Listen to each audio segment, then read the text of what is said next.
All right. Allison still looks strange. She no longer has the facial hair. Her complexion has lightened up a bit, but still doesn't quite look normal. So, no, I'm just kidding. Today we have Rich Baris, the illustrious, from People's Pundit, who is following the Barnes pattern of peoplespundit.locals.com, which inspired me on structured.locals.com. We're all following Barnes ultimately. How are you doing today, Rich? Living the dream as always, my friend. Living the dream as always. Thanks for having me. Oh, awesome, man. I'm thrilled. This is one that I've wanted to do for a while. I mean, it's obviously cool to have you on the show, but this is a whole nother environment. And you've gotten screwed over by your channel. Not great things happening. So I did wear, my shirt in dedication to you. Love it. I love it. Because we all know who's running the simulation. And this is actually, I got to announce people, this is my last show of the week, all the way through next Thursday. I'll try to see if I can poke my head in on locals or something like that, but it's going to be really, really difficult. And unfortunately, my day job essentially is saying, no, we're not done with you yet. So I've been working 6 o'clock this morning. It's 9 o'clock now. And as soon as I'm done here, I'm back at work. So eventually I'll be done for the day, but I will be charging my time. But for now, what are you having, Rich? You know what? Am I allowed to show labels? Can you Sure. do that? All Why right. not? So sometimes when there's not twisted tea, which is one of the, I like twisted teas quite a bit, but this is my backup when I don't have twisted tea. And it's called when I go to the store and they're out. It's Bold Rock. Yeah, it's a hard tea. And that's that's my second go-to when Twisted isn't around. And they earn my respect even more because they ran commercials during the height of the pandemic, rehatching of the fear going into the summer. If everybody remembers that, can you have a 4th of July celebration or can you not? And Twisted Tea just went to the wall, and they were just like, you know what we're for? Good times with friends and family. And they just showed barbecues and pool splashing. And I said, you know what? Good for you. Good for you. Oh, I like your product. I love your attitude. I'm loyal. Sold. Absolutely. Sold. Well, actually, on that note, I'm going to open with a quick and easy story. And everybody, tell us what you're having here. I'm back to my raging bitch, which with the artist who did Hunter S. Thompson's books, Fear and Loathing. Very, very good. It's a Belgian IPA, double IPA. And by it being Belgian, it's like if you take an IPA, which can be really sour, but you mix it with a Hefeweizen, it mellows it out. So it's double fattening, double tasty, and not helping my waistline, but quite tasty. So first item, though, while we're talking about panic and everything else, from the illustrious Babylon Bee, scientists warn that within 6 months, humanity will run out of things to call racist. Now, I still say that Babylon Bee and the Onion, they're all in trouble because we're getting to the point where parody is becoming real. Have you heard the saying that conspiracy is news minus 2 years? Absolutely. Parody is news minus 4 months. Favorite. That's an Alex Jones favorite. And you know what, Eric? I mean, that's a valid point because 6 months ago, you had Joe Biden calling, and I don't want to jump the gun here, but you had Joe Biden calling Andrew Cuomo the gold standard of leadership. And you can see some of their old headlines, and now it's like before he goes to prison for nursing homes or whatever, but it turned out it was sexual harassment here, but you could stumble across the truth, Eric, doing satire these days because things are so ludicrous. Oh yeah. And by the way, the whole Como thing, I'm actually surprised that he resigned. I have been claiming, and I've argued with Viva Frei about it, but I said that they were going after him for sexual harassment because there's no way they could go after him with COVID because he was the model governor. Everybody remember, he was so brilliant and such a leader that he and the other great representative of our country, Michael Avenatti, were going to be run for president. These wonderful examples of humanity. There is no way they could go after him for nursing homes and Whitmer and Pennsylvania governor, I forgot the name, because Wolf. they all celebrate. Wolf. Thank you. And they all Murphy celebrate in New Jersey. Yeah. They said, oh, they're wonderful. So guess what? You got to get them on the side, because you do have to move them out of the way for Kamala, because he could be a problem. Got to knock him on the kneecaps. The other ones just aren't as illustrious. Gavin Newsom's taking care of himself. So Kamala has nobody really to worry about other than herself, because she is not the most dynamic leader of all time, except for a laugh, which sends chills down the spines of children everywhere. Yeah, I think I don't know what Viva says, but I think you hit the nail on the head. Nobody cares about his sexual harassment allegations, something that was well known for a very long time. But by the way, he's not alone in the family with that reputation. And they're not the first generation to have that reputation. So, I mean, this is all some kind of a joke. It's like, pretending to find out Harvey Weinstein's a rapist. I mean, this is crazy. Right. These were open secrets and not really secrets.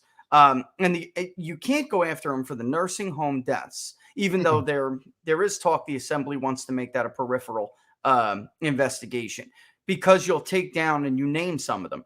You're going to take Whitmer down with him. You're going to take Tom Wolf with him. You're going to take Governor Murphy in New Jersey with him. And by the way, some of their favorite Republicans, Baker in Massachusetts, Larry Hogan in Maryland. And it's just not, there's just too many heads to roll. They're looking for one head right now who became both a liability and a threat to them. Right. So, or not to them, but to the people who want to run the White House when Joe Biden is, get out, and because that's when coming. Finished. When his term is finished. By the way, one of my favorite contrarians, with scare quotes, has to comment here. There's a New York State law that he has to follow it. I'm full of BS. Okay, let's say there is. Mike Bruno, does that New York law say that you have to cover up the statistics of the deaths? Because I don't know that they wrote that in the New York law. Did they write in New York law, Rich, that when people die in nursing homes, that you're required by law to misreport them and hide those numbers from the government? And Eric, I mean, even beyond all that, he was the champion. Here's the premise: mismanagement. New York required New York law. I mean, I'd really love to see more about where that is a blanket umbrella to excuse his behavior. He was the champion of somebody who of the somebodies who said that the hospital situation was getting to the point of critical max. Everything was going to collapse. We needed the Java Center. We needed a Navy ship. We needed the Samaritan's Purse, charity to come out to Central Park and basically build a mobile field house, a mobile field hospital. That none of this was ever used. And the justification for what he did, which he championed, and by the way, I don't know where exactly they're getting their information from, because the allegations were that the Department of Health did not think that that was immediately appropriate, and he pushed it. So, we'll have to see if that's why an investigation is so important. We need to get to the bottom of that, right? And it's not going to happen. But the fact of the matter is, Eric, the bad leadership based on bad data and bad projections led to the scenario that the hospitals were going to collapse. And that was the justification for sending infected individuals back to nursing homes, because they thought they needed the beds. So I think people are missing the point. Which could have been a legitimate thing. It's the cover-up that really puts a lie to it. I understand, Monday morning quarterback. Yeah. And then the AP is on him. They, they put together a team of, at first, I believe it was only 2 reporters, which they expanded. And I mean, it was very, very clear from the beginning. When the Associated Press, which is pretty friendly to Democrats, let's be real, when the Associated Press asks you for numbers, and even they have a problem with it, rest assured, if you're a Democrat, you're doing something wrong. All right. Because it's almost like George Bush getting caught with a little bit of cocaine in the trunk. Like, what'd you really do wrong? Right. So when it gets to the point where they actually call you on it, guys, something's wrong. Something's wrong. Come on. Let's get real. Totally agree. Now I'm going to open the conversation. I was on my friend's show, Jason DeFilippo. He's a co-host of Grumpy Old Geeks. And now, believe it or not, I do have friends who are all over the political map. Let's just say that Grumpy Old Geeks is kind of a lefty, very, very pro-vaccine, very anti-Trump, very blah, blah, blah, blah. But they're my friends. So I was on the show and we were talking about something that I am concerned about, but he brought up a good point, and that is Apple's new plan. Now, this is one of those that I really want to have somebody smart like you to discuss it. And this is because my big issue is that we always use CP. We're on YouTube, remember that. And we always use terrorism to push anything through. We don't come out and say, oh, we just want to monitor. Oh, we just want to find out. No, we go right for, you want people to be harmed. You don't care about this protected class. They always go for the jugular. And remember, this is the same company with the San Bernardino couple who said, no, you're not going to get on the phone. And by the way, that was the correct call in my mind. I know that I have a lot of law enforcement friends, but I'm sorry.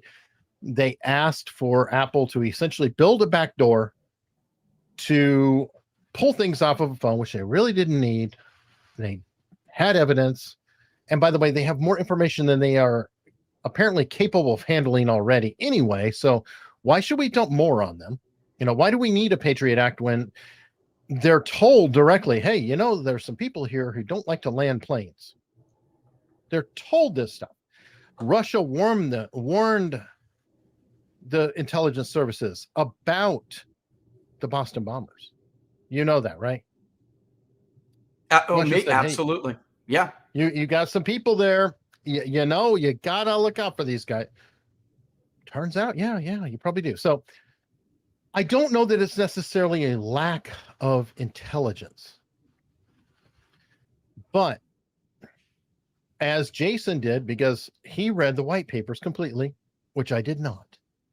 There's a reason there's a term called TLDR.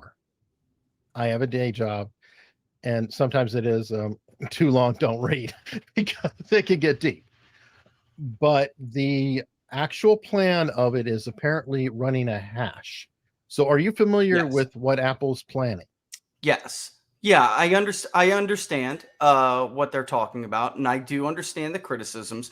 This is a big story, and there's a lot to unpack here. And I think generally how Edward Snowden reacted is correct, but there's an expert in the story who talks about how I don't want to say it's not insensitive, it's just inaccurate. How those hashes can sometimes create false, just call them false positives. The difference to me, first of all, Apple is the company that put all of these iPhones in the hands of people by telling them that their privacy comes first.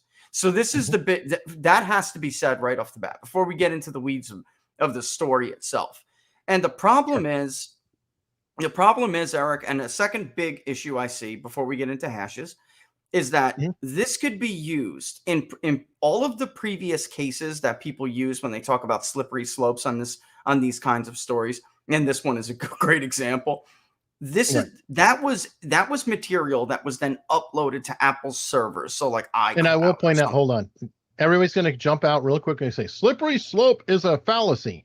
Yes, but that doesn't mean it's not true. It's a colloquial term, right? Okay, right. So yeah, and by the way, it is true in this case. We have other cases in the article. They do a great job explaining and citing them. So it always starts out with, well, it's just stuff uploaded to the iCloud, but it's not really, Eric, because they're scanning iMessages, right? So they've already created the precedent of going into personal information, and it's very easy to justify an expansion of that. The problem with these hashes, is that they're going to be rather inaccurate.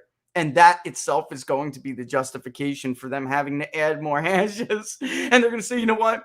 This is just not good at what we're trying to do. So we're going to have to broaden these searches out a little bit more. And, maybe we'll make the parameters of whether or not a manual review is needed, which is what they're saying, folks. So first, it's done. It isn't a human being who's going to go into your phone. And when these hashes alert them, then if it's enough, a manual review will be conducted by an actual person. What's going to happen, we've seen this happen before, is they're not going to be that accurate. So they'll begin to add more, which will create more signals, and more people will begin to review more content. And I don't know what people's, I didn't know there was such a problem with the word slippery slope, but in the law and in politics, we use it all the time. It's well-defined term.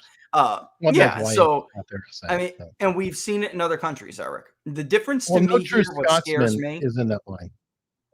Slippery slope and no true Scotsman actually are used frequently together, and in politics, because it's the same example of, no, communism is not bad. Just hasn't been implemented right. You got to use my communism. My communism's good. Right. And it'll work if we just do it. Yeah, it'll work if we just do it this way, right? And then, of course, we have the issues with Apple. They did make the right decision in San Bernardino, but in my opinion as well. But since then, they have made very bad decisions, and they haven't been very hard. That backdoor that they create, they always sell as a narrow backdoor. And in the last few years, they've actually not, you haven't had to twist their arm very hard at all to widen that door. So again, and then to me, the really big problem here is this will give them at least the ability. This is no more just about content that is uploaded to their servers. This can easily be changed into content being reviewed, because they're already doing it. They're already proposing to do it to the youth in the story. So it will be expanded. Of course it will. I mean, I don't even know how somebody could argue the opposite. That's just not how these things happen. It's not how it happens. The argument is that government. The argument, and I want to be fair to the argument, is that it is a hash, as in it's not even an actual picture. It's the parameters of said picture. Sure. And these pictures are all in a catalog and they're known items. So they're saying, hey, is it one of these 2 million, whatever pictures it is? Do they match? Yeah. Okay. Boom. The hash matches. It's not a readable thing.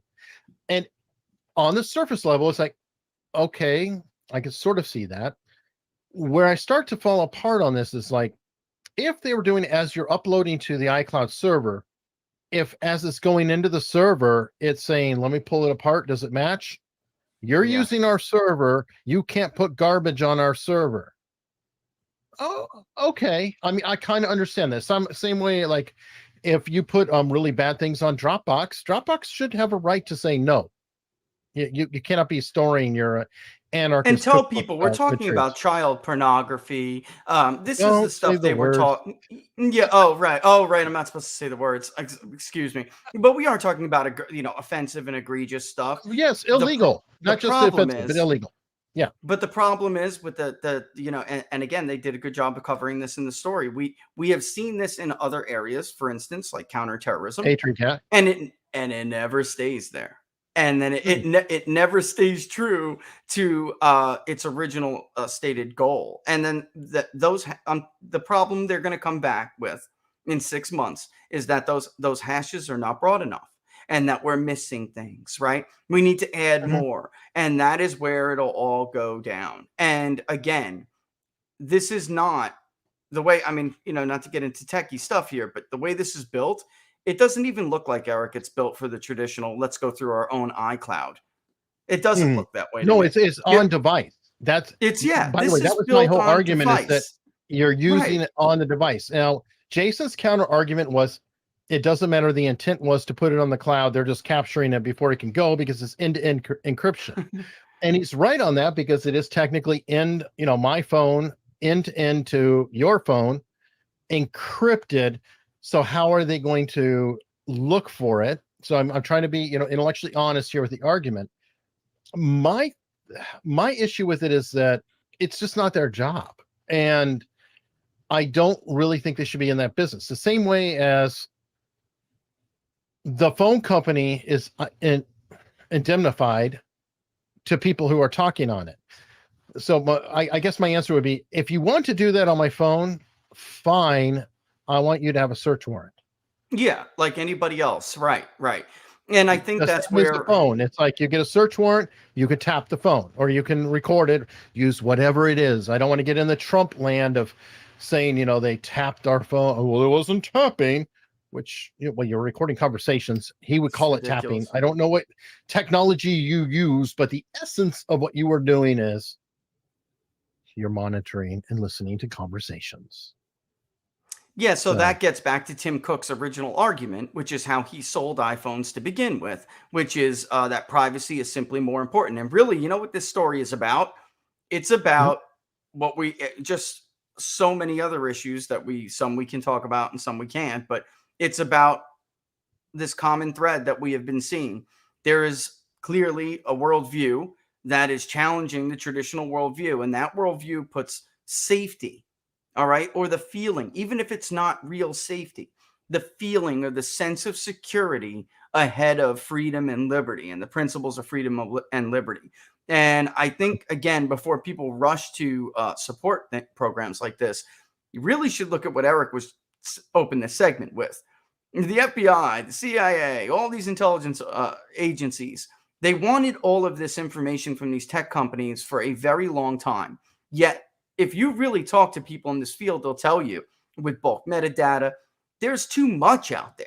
And they're actually not even able to sort through this effectively, that they're stopping certain. So, Eric, are they going to prevent predator, since I'm trying to, skip over certain words?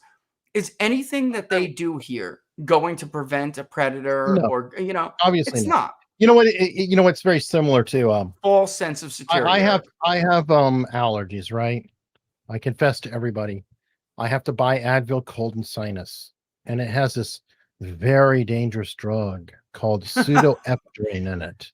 And in this box, somebody apparently could take my Advil cold and sinus, 20 or 40 capsules, combine it with about 500 other boxes, and they might be able to cook up something called crystal meth. Right.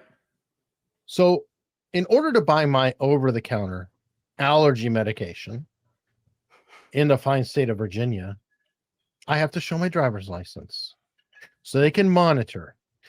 And I always, well, not always, but often make the crack of, I am so glad that you put this into effect, because we've just stopped all of meth cooking cold.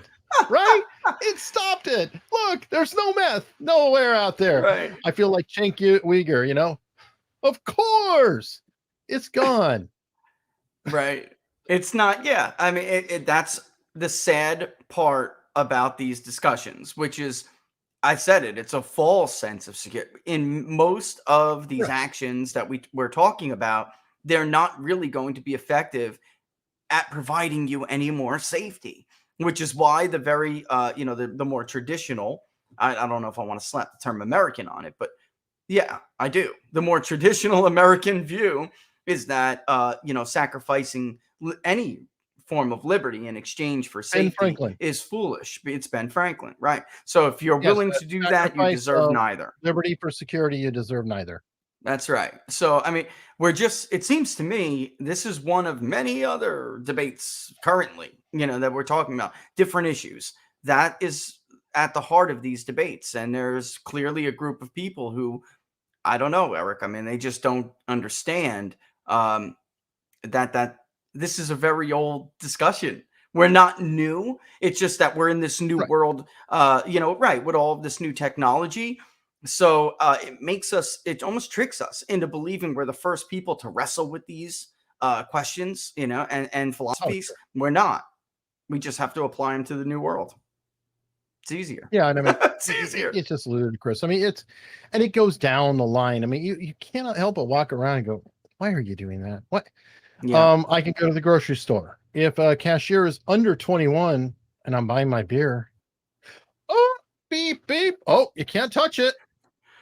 You can't touch it because they might absorb the alcohol through the bottles into their skin as they're scanning it across the scanner in broad daylight under cameras.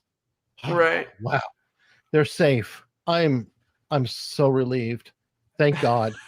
We've protected our young cashiers. They have to go home and sneak it later. Yeah, right. Get it the old school way. Stupid things like that. And it's like, we'll just Yeah. keep coming up with new ones. And then if I say anything about it, it's like, well, you don't care about the kids.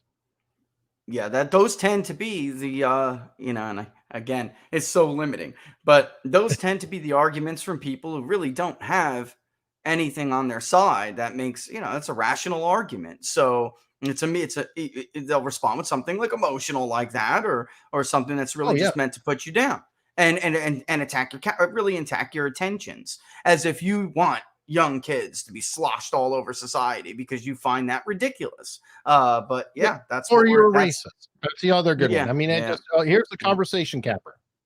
We'll just throw it out. You must be racist. What? You must be a racist. I mean, it's funny because Ben Shapiro was on Bill Maher the other day, right? And I know that Maher is just not like Benji Shapiro at all or anything else, but he was on with this goofball, and I'm like, Ben Shapiro literally described critical race theory, and the guy even agreed. He's like, yeah, I agree with all of that. And then he would not answer a single thing Shapiro said. He was like, well, my great-great-grandparents who were slaves. I'm like, what does that have to do with anything? And it is so disingenuous. That's why he's kind of a hard take, but everybody check out Jesse Lee Peterson. He cracks me up because there's a little bit of a trolling side to him, but he's the guy who came up with White History Month. Yeah, this name has been coming up a lot lately, and I have to check this out because admittedly, I'm just not that familiar, but its name has been coming up, and obviously I'm missing out on something, and I have to check this out. He is funny. He is completely funny, and he's a cheeky so-and-so. But while we're on the education of America, I've got a 2-minute clip. I think it's actually worth it, folks. Please tolerate it. But Loudoun County, which is becoming it's worth it. The little treasure map of idiocy in America. They have Malcolm Nance. Yeah, thank you. Malcolm Nance is who was on there with Ben Shapiro, and he's a total intellectual lightweight. I mean, totally. I don't know if he's smart or not. He was so disingenuous. It was really, really, really difficult. And I think it's both. I think it's both. Amazing. Malcolm, I'm familiar with him. Yep. Jesse Lee Peterson. Amazing. And then he'll be like, and the guy goes, beta, you're a beta male. He's just, you'll understand. There's a lot of inside jokes of that, but you got to check him out. There's even like YouTube compilations of him burning people. Oh, that's good. That's probably what I'll go to, because in the interest of time, I'll go to that to get a general, to get a more general and broad idea of his work and what he does. But I'd probably appreciate it from what I'm hearing. Yes, and he's a black conservative, and then he started White History Month because he thinks that July is a good month for that. Oh man. And when he gets going, it is so freaking That's funny. A thumb in the eye right there. Oh yeah. I've got to invite out to him. I'm talking to his people. Hopefully I can get him on, and he's, like I said, there's a troll quality there. So I know he's a little bit of a character, but still fun. But while we're at it, we'll get depressed here for a minute. My name is Laura Morris. I have been a teacher in Loudoun County Public Schools for 5 years and a teacher for 10. In that time, I have learned so much, being on the cutting edge of educational technology and working with a diverse population of students that I have loved. This year, I have the privilege to follow my amazing 4th graders up to 5th, and I have been excited about this all summer. On the other hand, this summer, I have struggled with the idea of returning to school, knowing that I'll be working yet again with a school division that, despite its shiny tech and flashy salary, promotes political ideologies that do not square with who I am as a believer in Christ. After reading about your lack of consideration for the growing population of concerned citizens in this division, clearly evidenced by this empty room tonight, where you shut the doors to the public, as well as the emails sent by the superintendent last year, reminding me that a dissenting opinion is not allowed, even to be spoken in my personal life, going so far as to send a form to my colleagues and I, encouraging us to fill it out if we hear one another speaking against the controversial policies being promoted by this school board and adopted in this county. Scientology. Not only that, but within the last year, I was told in one of my so-called equity trainings that white, Christian, able-bodied females currently have the power in our schools, and that, quote, this has to change. Clearly, you've made your point. You no longer value me or many other teachers you've employed in this county. So since my contract outlines the power that you have over my employment in Loudoun County Public Schools, I thought it necessary to resign in front of you. School board, I quit. I quit your policies, I quit your trainings, and I quit being a cog in a machine that tells me to push highly politicized agendas on our most vulnerable constituents, the children. I will find employment elsewhere. I encourage all parents and staff in this county to flood the private schools. And I'm sorry, that I thought was very effective, especially at the end. And sorry to interrupt, but I am quite literal. Snitching. I just had somebody who was in a cult on Monday, and we discussed that, because you could almost say there's a cult handbook. That's a David Savage policy. That's a David Savage policy. Miss Gavage. Yeah. Miss Gavage. Miss Gavage. Yeah, Scientology. Yeah, absolutely. Well, that comes from North Korea. Robert Lifton wrote a book about North Korea. Remember, they brought the GIs back here, studied them, and it's Beyond Thought Reform. Or I forgot the exact title. I apologize. You probably have it queued up. But the bottom line is, snitching is a very important part. And my guess, she was in the Children of God. They would go out and they would beg from people, but then they had to report back. But she had to make sure that she collected her errors or her little sins. So she had to make sure she got the right amount of sins. So, you got to be in a little bit of trouble, but not too much trouble. And then, of course, they're asking everybody around you. So you need to be paying attention, because y'all snitch on each other. That's exactly what they're saying here. Hey, if you notice your fellow teachers doing such and such, and well, maybe last year, if you notice some people might be gathering together and having a party, maybe, oh, wow, what a coincidence. Some crazy things are going on right now. And Loudoun County is it's a disaster. They are doxing people. They actually, I don't know if it's reprimanded or what would be the term, or censored one of their own board members. I mean, it is a board completely out of control, so woke. There's at least one person in the chat probably is celebrating them, but in general, it's insane. So on that note, I know that I reached out to you earlier and asked, have you done any polling on critical race theory? Because I think that maybe this is a good thing. Maybe they are actually overstepping their or overreaching. What are your thoughts? Yeah, first, you gotta say your heart goes out to her, because you can tell, especially toward the end, people who want to be teachers like her, who are, sincere and in good faith, she's probably thought about being that person for a long time, and it's tragic. And they cut her mic at the end, by the way, which is something that should be noted, because she was so effective. And I have to tell you, I mean, while my heart goes out to her, I applaud. Well, hold on, whoa, that's better, because they shut it down before and arrested the guy and pulled him out. So I mean, I guess she should be thankful that she wasn't piled on by cops or arrested and taken away. It was only that Mike. Anyway, go ahead. We highlighted Loudoun County because of the issues with the Board of Ed. We were also talking about the change that has not just occurred in Virginia, but Loudoun is a perfect example. 30 years ago in Loudoun County, you could tell people this would happen. They would think you were crazy. that this would never have happened. Loudoun County was but that's how Republicans won the state of Virginia, because they carried Loudoun County overwhelmingly, and it offset Fairfax while the rest of the state put them over 5-7 points. That was the equation for a Republican to win, and that is why Democrats could not win that state, no matter how many years, year after year, they thought this is the year we're going to do it, and they just couldn't, because Loudoun remains so values voter based, traditional, and it was wealthy. But over time, and this is the segment really is about education.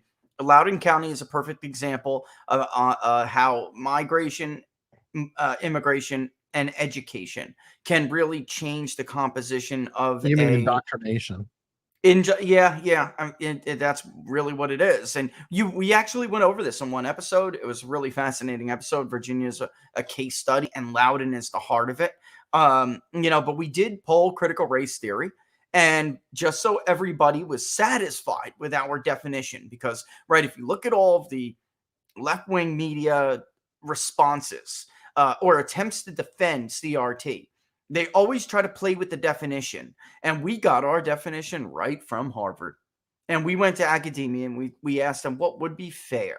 What is at the crux of this that you were trying to get across, right? What is your viewpoint? And their viewpoint was that if we don't recognize the racist history of our past, we can never get over it. And that there is an injustice built into this society that is based on race, and it disadvantages people.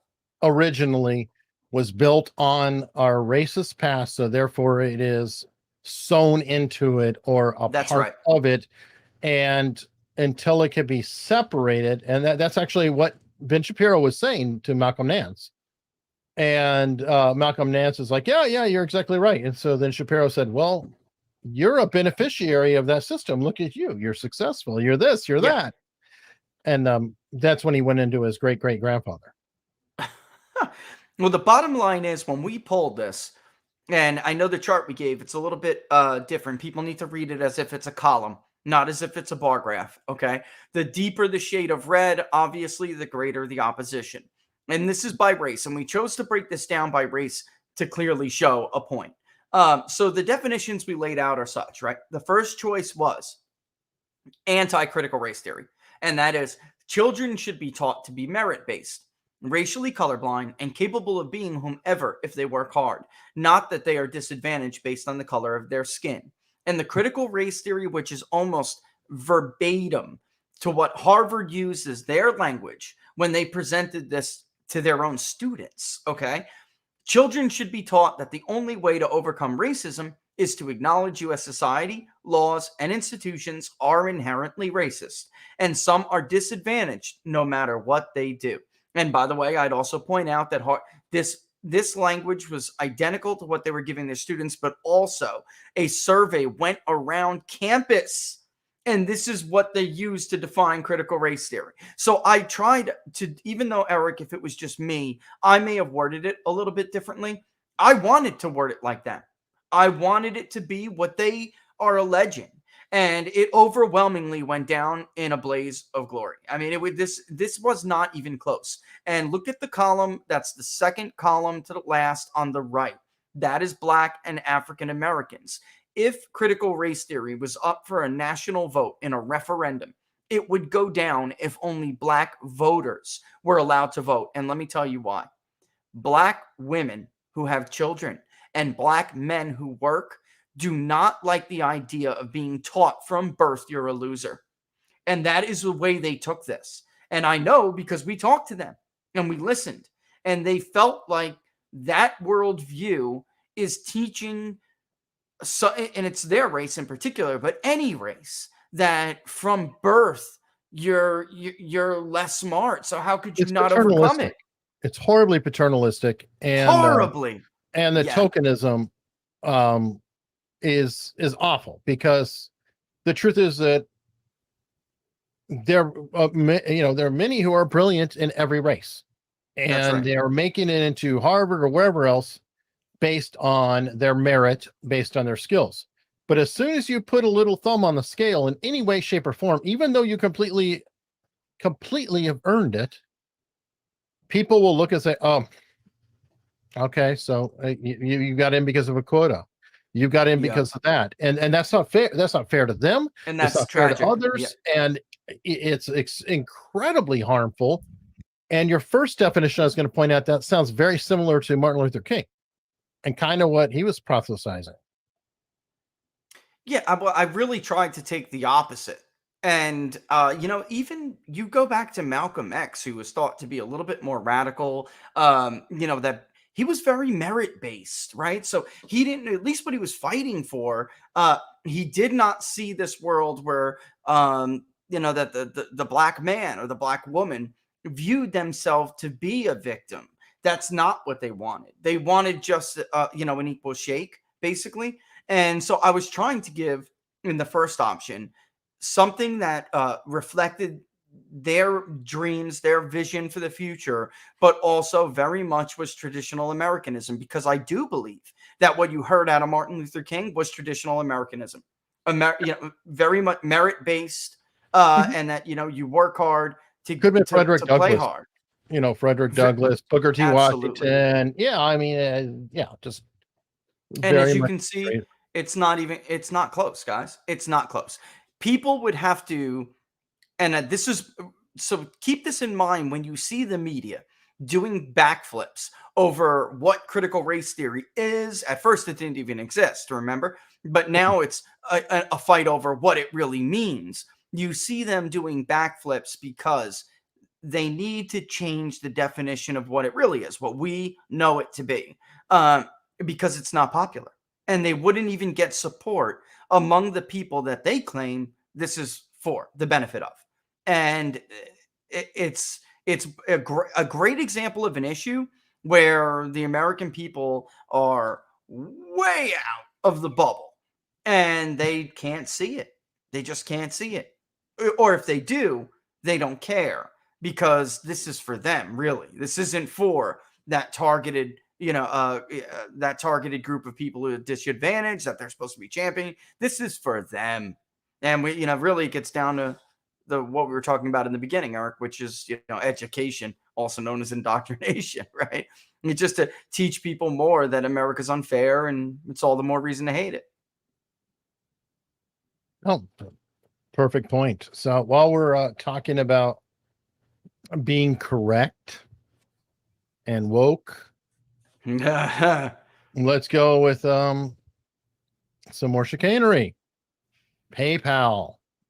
Now, yeah, PayPal is coming up with programs. They're going after conservatives, or cutting off funding, and this is where things start to get really, really, really personal on people, because it's like, okay, you can't talk here, you can't do this, you can't do that. But when you start blocking your ability to pay your power bill, they have thrown off at least one channel, and they've not actually paid the money that they have, that they're holding of this channel, and many, many, many other examples. This is not new, by the way, and it's part of the reason I get frustrated, because a lot of people are like, well, I'm just going to go and use Patreon. It's like a couple years back, probably 2015, 2016, somewhere in there, Patreon kicked off Sargon of Akkad, who was also known as Carl Benjamin, also known as Sargon of Akkad, for statements that he made, not on his channel, not on Patreon, but in an interview on somebody else's channel. Now, I would argue the statements he made actually were perfectly fine too, because he was going after people who are being hateful and calling them hateful. This then led Patreon to kick him off. So we found another service called Subscribestar. Subscribestar came out. They said, oh, hey, we'll have you on. Good. Marketplace of ideas. Haven't you heard that? If you don't like what we do, build your own platform. Okay. So they built Subscribestar. Well, Patreon got with PayPal, and they shut off the funding to Subscribestar. Now, by the way, this is like doubly evil, because who created PayPal? Who are two of the notable figures involved with PayPal? Heard of the PayPal mafia? Elon Musk and Peter Thiel. Yep. Both of which are pretty libertarian. in their attitudes. So I think it's very funny. So even the founders of PayPal would be at risk of being tossed off of that platform. And this is a big concern because it's not just PayPal. I mean, others are doing it too, but that's why I'm like, no. And by the way, Locals was created because of all this. It was spurned on because of Sargon of Akkad. It was spurned on because of the whole PayPal and Patreon thing. And Patreon also kicked off Lauren Southern, I believe, even before Sargon. So I don't know if you knew about all that history, but I didn't know about Patreon, but we look and we see very similar examples of the competition ganging up after they say, "Oh, you don't like it? Go create your own platform." And then we saw, for instance, Parler, another great example. Okay, fine, I'll go build my own Twitter-like platform. And then you see Twitter and Amazon. Apple. Hey, Amazon. Yeah. Hey, Amazon, PayPal. do me a favor. Yeah, that's right. Hey, buddy. Hey, buddy. And I mean, Eric, while it is true, I find half of what PayPal says in response to this story somewhat valid, but the truth is clear when you look more into it. It is true that they have been booting people off for hateful content, right? It's just that definition of what hateful and what's disagreeable and not allowed, disallowed, has evolved. And when you look at them partnering with organizations like the ADL, and I completely agree with what what's his name from Media Research Center in response to this. He used to donate to the ADL. It's just like the other one I used to give money to too. But now not them, but that's another one that they've partnered with. The FBI discontinued their reputation with the Southern Poverty Law Center because they're such they were sued. How many times has that group unfairly labeled somebody or an organization a hate group or a hate speech person, and only to have to backpedal? And one time they had to open up their wallet and pay a pretty hefty sum because of it. The FBI cut ties with them because of their reputation for doing that. And I'm just saying, if they weren't morphing this into something that goes beyond their traditional policy, then they wouldn't partner with these people.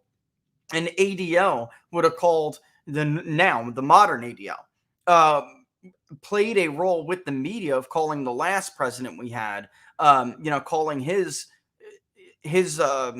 views of Jews into question. So I don't know if people remember that or not. About 2 years into his administration, it was a question of whether or not Donald Trump really cared enough about Jews. Maybe he's anti-Semitic. I mean, it was outrageous, of course. But be converted in son-in-law. Yeah, I know, absolutely. I mean, it was completely outrageous. The embassy in Jerusalem. Yeah, and we had the incident with the synagogue. They said they didn't react forcefully enough. There was all the spiel with Charlottesville, which was a total hoax. But they used that, to gin up, his ties to white supremacists and his support from white supremacist groups. That it was all ludicrous. But the ADL didn't stop the ADL from jumping on the bandwagon and being the first group that those media outlets could pick up the phone and call for a quote in their story. So, I mean, once upon a time, the ADL was a great civil rights organization that advocated for Jews. And now it's just another left-wing group. He's 100% right about that. If you're right next to the Southern Poverty Law Center in any initiative, you need to take a look at your organization real hard to see what direction you've moved it in, because the SPLC isn't credible enough to work with law enforcement anymore. I don't know why on earth a private company would think that they're legitimate enough to do either. I just don't get it, Eric. I really don't. I mean, that's one thing that shocked me so much about the documents that we obtained with the Biden administration's effort to stamp out extremism in the military.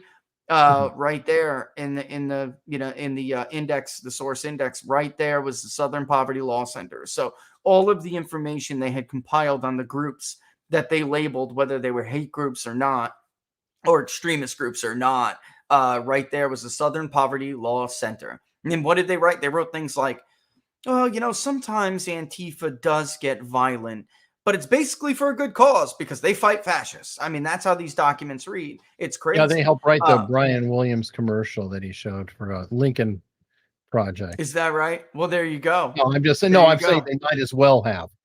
Sorry, right. I mean, yeah. I don't know if they did, but that's why I wouldn't even have been surprised. I wouldn't even have been surprised though, because that's the quality of work we're talking about. I mean, so again, if it was a continuation of their previous policy of throwing off the Richard Spencers, and then why this move to partner with these groups? And they say they work with right-wing groups, but they didn't cite any, did they? Right. So who was the right-wing group? Well, they'll call the Lincoln Project a right-wing group. Exactly. I mean, really, this is crazy. Of course, this is crazy. It's just like Google News after 2016 said, "Oh no, we'll have fact checkers on both sides of the aisle." Who was their fact checker? Bill Kristol. I mean, that's crazy. And I mean, get out of here. Give me a break. That's not a right-wing outlet. So yeah, I mean, controlled opposition. The bottom line is here, this is more than just an attempt to deplatform someone, take away their voice. This comes after their money. And when they dominate, because Venmo, guys, I have a lot of people who say, hey, why don't you offer, for the polling project and everything else you do, why don't you also have a Venmo account? We do have a Venmo account. What difference does it make? That's simply for smaller transactions. Guess who owns Venmo, guys? I mean, you're not skirting anything. PayPal. These people, PayPal owns Venmo, right? They have a monopoly on these merchant services. So, if them and Stripe get together, and who runs Stripe? Oh, Jack Dorsey. Who runs Twitter? Oh, that's right. Exactly. So you're done. And that is the scary thing, because of course, if they take away your financing, they take away your voice. And we know that firsthand, guys. We know, we've been victims of this in the past. We know that this is how it's done. And, tragically, it can be effective. Right on schedule. I have to put in my drop.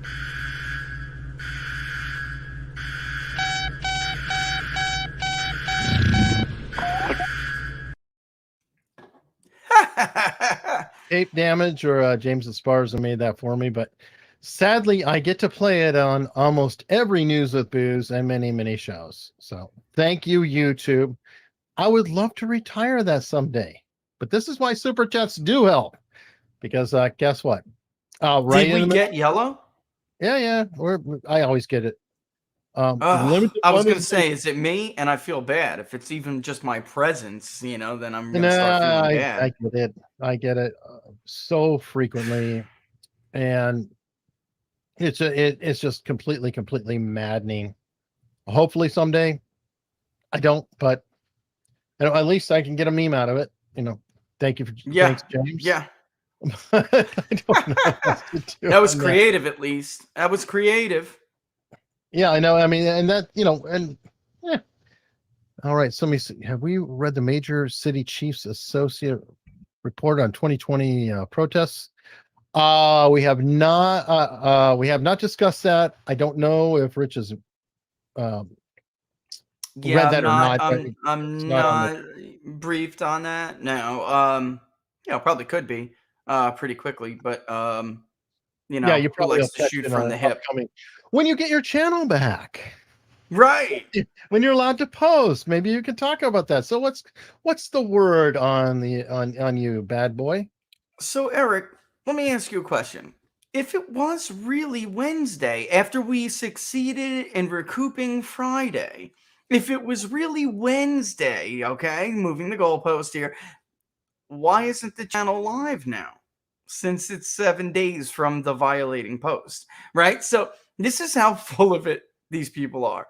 Originally, it was Friday. We all know what it was that I said on Friday. It wasn't even the position I took or anything. I made no declaration. I rendered no verdict. It was because I merely brought up something that's a very big no-no. You cannot challenge at this time a certain government agency over a certain thing. You simply can't do it. And that's all I'm saying. They're not even allowing that. Rich. It's Fauci juice and the beer bug, which I picked up from Legal Mindset. Shout out to Legal Mindset. I got those terms from him, but Fauci juice and beer bug. Even if that agency is against the scientific consensus, which is a fraudulent term in and of itself, because there can be a consensus about something at a period in science, But nothing is ever a scientific consensus insofar as like that's it, discussion's over, now we move on. No, That's not how science works. Method. Scientific method is about tearing itself down. I mean, this is like to the point where we really have to go back to the basics. I think you learn about the scientific method in the 4th grade, 6th grade. I don't remember when it was I learned, but it should be introduced to you at a very young age. And none of us should be confused as to what that means, when we talk about these issues with social media and and what you hear from regular corporate media. I mean, of course, it's ridiculous, but they caved on Friday because it was so obvious and because of support. You know how it goes, Eric. You take a clip, you take a quote, you start to play it, you put your appeal in, right? And people are retweeting about that. It ticks them off. It embarrasses them. So they backpedaled. And I thought, great. And the video's back on. Any minute now, that strike is going away. And that didn't happen. They came back and they said, actually, you do have a strike because Wednesday. And I'm like, oh, here we go. You got to put, we talked about this. You got to put that up. That's a larger segment, though. It's a large segment. It doesn't matter. Yeah. You put it up, everybody can watch it. It's like 40 minutes. So the content in question, it's about 40 minutes so far. So put it all out there, the whole thing, uncut, and just say, here it is. Yep. You're lying. Here it is. They're lying. Look, they're lying. Everybody check it out. Tell me what's wrong. Put it out there. Say, tell me what's wrong, people. That's really the only way you're going to get it. Eric, any of the material we spoke about, we cited specific studies. And the funny thing is, we were talking about the decision made by the UK. Played the clip from the UK Minister of Health, who said we will choose not to do X to our children going into the school year because of this literature. Correct. That is what we discussed. So this is what's scary about what they did to Rand Paul and what they did to me. And Rand went a little bit further than I was specifically talking about children. You can't question the agency or any agency, even if that agency is not telling the truth. Or if you understand what I'm saying? So if originally their problem was that medical misinformation, as they define it, is claims made against certain, whatever it's medicines or whatever, that goes against the scientific consensus. That's their words. All right. What I'm saying is the guidance goes against the scientific consensus. Sure. And nobody is even arguing that.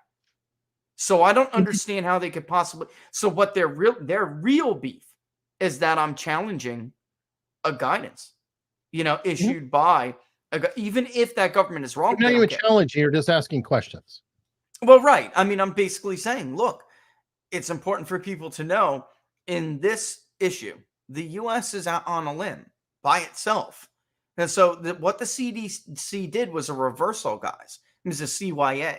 That's basically, going down the list. It is not based on the literature because this is what the literature says. And this is what other Western countries are doing. And bang. But the bottom line is they know that that's true. They don't care about truth. They needed a goalpost to shift because they have a beef now. What the content of what I was talking about on Friday could be explosive, Eric, and we don't have to get into it, but you know what I'm talking about. And it could be extremely explosive. They cannot have me doing what I intended to do, which was, what I do with visualizations. Let's put up some charts. Let's go over some equations. This is what I love, right? They can't have that. What? Making this stuff easy for the normal person to understand? No! Oh my goodness. Shut that guy down. Take that channel off. Get rid of him. Somebody in the chat brought up Last American Vagabond having him on. That's who PayPal just froze and kept the money from. I couldn't remember the name, but thank you very much. But that's who it is. So yes, let me bring him on as soon as possible so I can draw the ire. And keeping the money. Yeah, you have him on, Eric. You're inviting it. But you know what? I've come to a decision. I'm not going to do what people are suggesting I do. I may do like the Allison method because I watch Allison. I like how she handles this. Look, this is 20 minutes. We're going to be talking about this today on the show. If you want to see it, now you have to leave YouTube and go somewhere else. I may do that because I'm not going to shut up, Eric. I can't do that. There's a word for that. It's called a sellout. All right? I'm not doing that. No, I'm just not back. I have mixed feelings on that because, I go to the Nate school and the other school. I know. And he makes a good point. Yeah, there's an element of, oh, hell with that. Go here, go there, just leave. But the truth is, this is where the audience is. So it's kind of like, if you're going to try to reach people, you go to the busy boulevard. That's right. Or the mall, or whatever. Well, the malls were. Yeah, you get real estate. You get prime real estate. You don't open up a mom and pop store on the street with no traffic. Then you maybe can lead them somewhere else, but you need to actually go into the fray, and say, hey, here are some other ideas. Can't talk about them completely now. Yeah, and then try to lead them off. And Allison's been working on that for a bit. Allison goes completely crazy about YouTube. It's as somebody coming from her position, I mean, she's uniquely qualified to appreciate what this policy means. So this is, guys, journalists used to question things. There was a great article in the Wall Street Journal just the other day. I think it was yesterday. And it was really a lamenting of the downfall of journalism.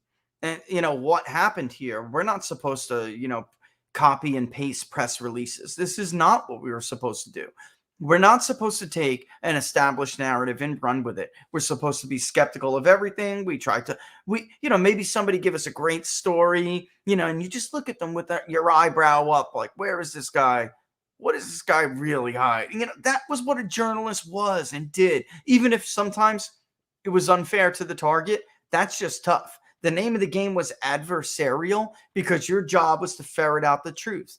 And I don't know that we're in an environment where, if they get what they want, we will no longer have an environment, not only where that will not happen, but where that cannot happen. So it's just not conducive. There are two very different worldviews going on right now. And I really am coming to the belief, Eric, that one cannot survive without the other. I mean, one cannot survive with the other. You either have liberty or you have authoritarianism. It's that simple. There's no in between here, guys. It's like we're trying to live a hybrid of authoritarianism while still pretending we're free. I think we need to start to come to grips, with the reality. This is too funny. And we're going to, I think, wrap up soon, but we're actually circling back around to the discussion that I had with Nate last week, where he was pointing out the legal definition of our freedoms, our liberties. And I said, no, they're rights. And yes, I do get into semantics, but as I pointed it out, the Constitution and the Bill of Rights were called rights for a reason. Because liberty is something granted. You and I were both in the military. When you needed to go on the town, especially in the Navy, let's say you pull into port and they say, okay, you can go out and mingle amongst the people. What did they call that? That's liberty. True. Well, liberty. You could go on liberty. But that liberty was not actual freedom. That was something granted from the authority. And I think that this mindset is deeply problematic, especially hearing it in the legal world. And yes, I harped on it. And I'm going to keep harping on this forever because I think they're missing the point that I feel the Bill of Rights was not a grant from the government. It was an acknowledgement. Yep. You have those already. We cannot make a law. What is it? Congress shall make no law. First things out the gate, because that's not us. Those are God-given, because they did think God-given. Those are the God-given rights of people. That's your Bill of Rights. And I don't like the twisting to liberties, because that is some mealy mouth language. Again, it's like looking at your phone. It's like looking at everything else. And as I told Nate, a right is kind of like a pregnancy. You can't be partially pregnant. That's a great way to put. And by the way, I absolutely concede that it is more, because even if you read Jefferson, liberty is more of a state, right? Of being, where rights are something that are that first, they're real, and they've been gifted already. So you have to acknowledge that they exist. So there is a difference. So I concede that. And sometimes, look, I even think I just used it interchangeably, but it's really not. And you're right. Yeah, no, I concede that. I do. And Eric, the problem is, I don't really know how to say this without sounding like a traditional, kind of hokey conservative. But when you start to think those aren't really important, and that the government maybe could do this better, this really goes back to safety, what we were talking about. Jefferson himself had said, you really have no right that doesn't have an equal or even sometimes greater assigned duty. If you want safety, you have to kind of be responsible, for your own safety, unless you want to sacrifice that to the government, at which point you're going to end up less free and no more safe. So the problem is we are shirking those duties in this day and age. And we're constantly looking to defer them to somebody, to a government, to a politician, whatever. We're just being lazy. Yeah, Laura's over here listening. We're just being lazy. That's really what it is. You can't protect yourself. I don't want to learn that thing. That gun is so barbaric. You protect me. I don't need that Second Amendment. Yeah, right. That's what we do. Oh, and Alex Jones is a jerk anyway. Who cares? What was that? Alex Jones is a jerk anyway. Who cares? Oh, I must have missed the. Yeah, right. No, I'm saying, first they came. Yeah. Oh, right. Yeah. Exactly. And that goes. Free speech now. So, well, that's mean. You really shouldn't be able to say things that hurt people's feelings. And did we show that? I'm not sure we showed that. I don't know how close we are to wrapping up. No, we asked people about this, guys, which was very interesting. What do Americans think? Do they think PayPal and Jack Dorsey and the rest of them, are they really trying to make a more civil society, right? Are they trying to prevent hate speech? Is that, what they state is the goal, or, are the goals of all of these deplatforms and these demonetizations? Is that true? Or is this really just to crush dissenting views, and this represents a grave threat to free speech rights? Obviously, free speech carries the day here. But I did this one by party because, look, Eric, you can't get to a majority among certain people. That terrifies me a little bit. Republicans and independents clearly believe that this is overwhelmingly, they're full of crap, and this is to crush political dissent. But Democrats, while they're still, 5-6 points in, more of them will say that they're, that it's to crush dissent. They don't get to a majority on it. And that, to me, Eric, that shows you the divide we have in the world view of the country right now. I'm happy to see the unsures in there, though, because there's plenty of unsures to get a strong majority. I agree. So and that, what I said that when we first presented this, I said, there's room here to persuade people. I don't think, some people are more likely than others to be skeptical of authorities, of authority figure, but that doesn't mean they can't be convinced. That it doesn't mean that those who are not skeptical cannot be convinced, to be more skeptical, to see things another way. I just will probably, maybe I'm a little idealistic like this, but I'll never believe that ideology will completely block out somebody's reason. I'm just not. I'm not there, buddy. Life experience. It's like the old joke. A conservative is a liberal. They got mugged. Or, right. Churchill's whole thing of, if you're young and not a liberal, you have no heart. If you're old and not a conservative, you have no brain. So there is that. Now, I'm not really a conservative. I'm kind of a lazy libertarian, but I'm somewhere in there. But I'm more of a believer in the up and down versus left and right, and I think we're wrong on that, worrying about the left and right, because if you take the far left and the far right, it's more like a U, and it becomes up. Because it go all the way left, you're an extremist and authoritarian. You go all the way right, you're an extremist and authoritarian, and you want to rule over people. I'm somewhere where I'm like, I don't want to agree on everything. I'm not going to agree on everything, but I want freedom for everybody to have their opinion, and I want to have the discussions, and I want to fight it out and argue and walk away laughing. Guess what I love about like Nate? I argue with Nate all the time. And I have Viva and Nate all the time. They're always laughing. We're always, they're always arguing, and we're always laughing. And I really think we need to get back to that. Yeah, I don't know. I don't think I've ever asked you your age, but I'll tell everybody I'm having a hard time with it. I'm coming up on the 40 real soon, even though I look like I'm, people say I look younger than that. Thank you, Dad. That was your genetics. But basically, yeah, my dad didn't get gray hair until he was like 55, maybe. I mean, it was crazy. The guy looked like he aged well. And I guess so really, well, amen to you too, man. So though, we're old enough to remember that it used to be like that. What you just said, the picture you just painted. This is different, and young people should know that out there. This was not always like this, and this does not have to be like this. You don't have to unfriend your best friend on Facebook because you don't agree with each other about the presidential race. This is crazy.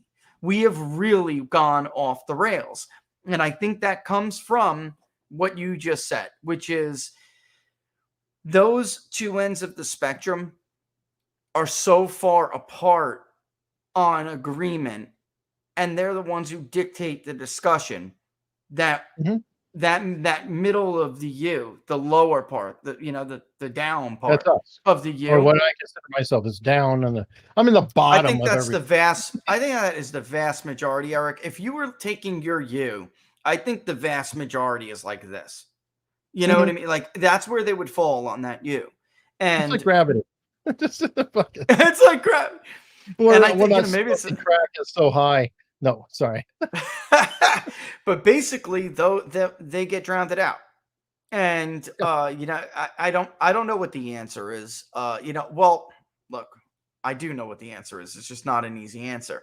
The bottom line is the people who have those voices have to go, or their power has to be diminished greatly. Because when we poll and we get an overwhelming majority on critical race theory, for instance, and they're in that poll, we had scores potentially, but and that's the thing. It's a swing. They're spiking the ball. It's like they're going too far. Yeah, and good. I actually am glad in some ways because, right? No, because you reveal. Because if you don't do that, everybody's like, get over it. Get over it's not that bad. It can't be that bad. Nobody's that dumb. It's like, no, really, it's scary. And the more confident they get, and by the way, it used to be the right wing who did that too. Yeah. I mean, the religious oppression was ridiculous. The whole they spiked the ball on gay marriage, Eric. They spiked the ball on gay marriage when they after 04. Yep. Barnes came from that.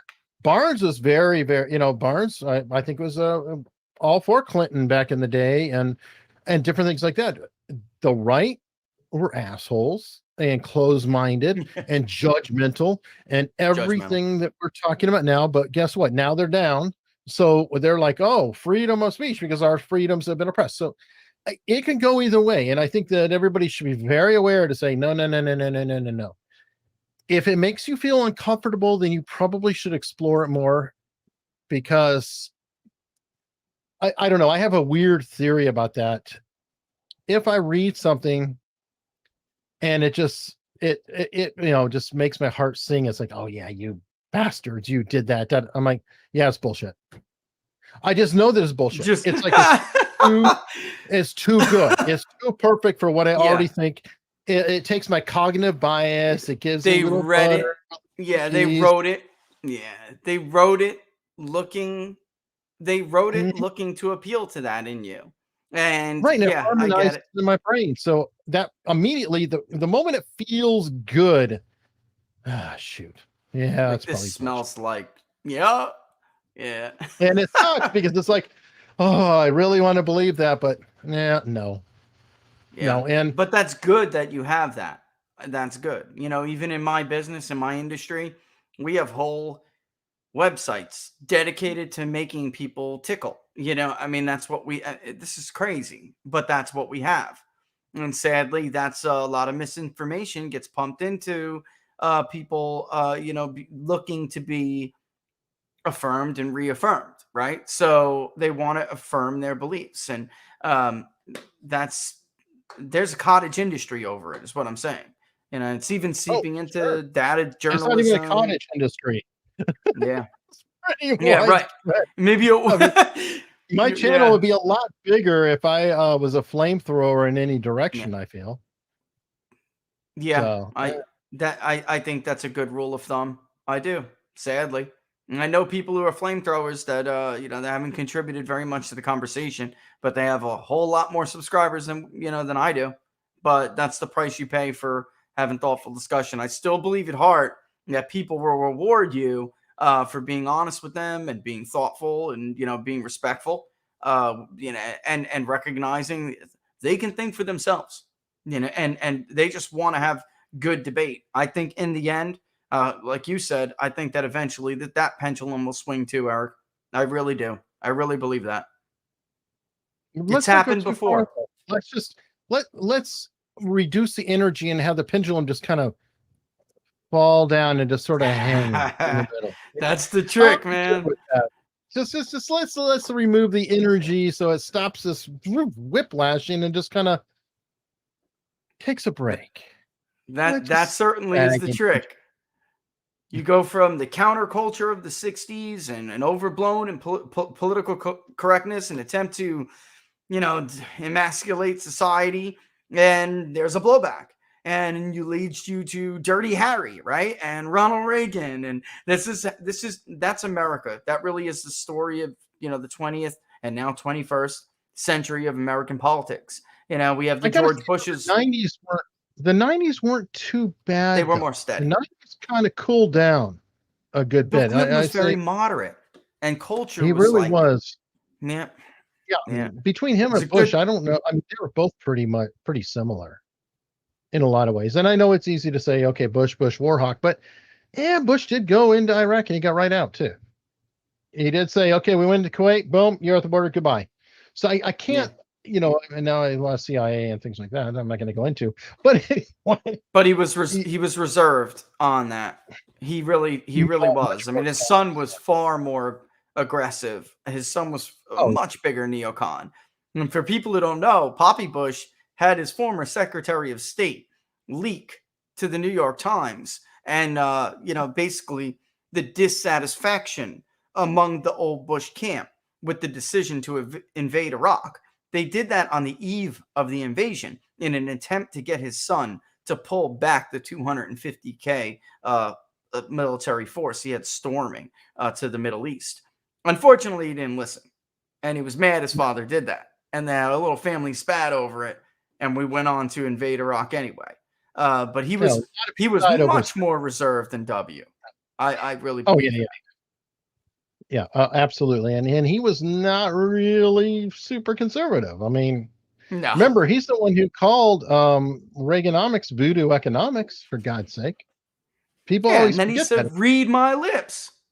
No new taxes. So he calls it voodoo economics. This voodoo economics. Then he goes on to pretend like he's the champion of them. So coronate me after the old man is gone. And then he betrays them. He raises taxes and, says after, read my lips, no new taxes. He does that. Did balance the budget. Remember, we had actually, the budget was zeroed out. I mean, so there's, I don't know. It's going both ways. It's like, in some ways, I think it was very effective and good.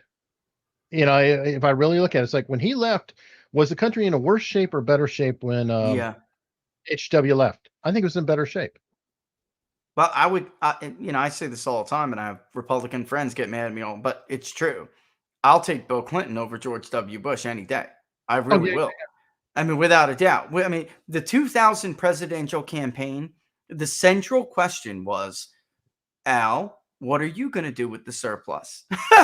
George, what are you going to do with the surplus? And Al Gore wanted to obviously expand the size of government and give goodies away to people and have projects. Right. And George W. Bush said, I want a tax cut. Expand the government and increase the military and give away those other friends. And it was squandered. Conservatism. The compassionate conservatism, he called it, in response to criticisms like that. Well, we still have to be compassionate, Eric. So this is compassionate conservatism here. I mean, it was obviously a load of crap. But I think that both presidents of the 90s were infinitely better than anything that most of the people who came after us, who are young adults voting now, have seen. Well, with the exception, I know people out there would say, well, what about Trump? He did great with the economy. And I'm just simply saying, before the Bush 2 era, folks, things were not that dire. In fact, they weren't really dire at all. We were the only hegemonic power in the world. Right. And people liked it. They were okay with it too. I mean, it was like, not only did we have all the power, but really everybody was cool. They were like, keep it. Keep it. You deal with it. You're good. We weren't really doing a whole hell of a lot. Now, I'm not going to say that there was no corruption. I'm not going to say that there weren't things that went on. I'm just talking. We never can. Very macro. I mean, obviously, George H.W. Bush had a lot of CIA things. Clinton, can you say Clinton Foundation and Haiti? So yes, a lot of dirty. Haiti. I mean, I'm not trying to whitewater. How does that go? Any of that? Yeah, whitewash. Whitewash. Whitewater is their other scandal. Anyway, but the country as a whole was thriving and pumping pretty good at the time. No national debt. Everybody felt very good. Pretty much positive signs. I remember this. It was really laid back years, and then we just got back into continuous wars. That was another key thing during that period. Yes, we did do Iraq, but that was Desert Storm was very short, and that to me was almost the model. 48 hours. If you're going to do something, boom, boom, boom, they did it, and then they got out. It was like it was very clear. Had universal support, I think, just about by everyone except for Saddam. Now, we built up Saddam to begin with. I get all of that, but big picture, everybody was doing pretty well. I mean, they were doing so well, they were worried about the presidential sex life. Yeah, when you're worried about a Monica Lewinsky, folks, that's a good problem to have. I'm serious. And you're not worried about debt limits and drowning in debts and whether China has a carrier killer and can pull the plug on your national debt tomorrow. So I'm with Eric on this one. Thinking macro here. Thinking macro. Things were a lot different. Republicans won the House. This will explain it. Republicans won the House in 94. Yeah, split government back then actually still worked. There wasn't gridlock immediately when one party took over one branch or one house or one chamber, or whatever it may have been. Things didn't grind to a halt. Bill Clinton realized, okay, look, healthcare for all didn't work. The country didn't want it. Let's pump the brakes. Let's get a deal together. One thing we can work on with Newt is that balanced budget. So, get him in here. Let's talk it over. I mean, that was not something you saw under the Obama administration. Yeah, we could both get a win. We can both get a win. Right. That's right. And, sadly, later on in the more modern era, Obama and Democrats, and there are definitely Republicans who have this mentality too. Their win is when the country loses and nothing gets solved. So, and then you can blame your opponent for it not getting solved. So that's a win to them. But the country loses because, this infrastructure bill, it's junk. The last infrastructure bill would have been the right way to go about it, as most infrastructure isn't even owned by the public sector. So I don't know what giving the public sector all the money is going to do. It's just going to enrich people who have friends in the public sector. That's it. It's sad, but it's true.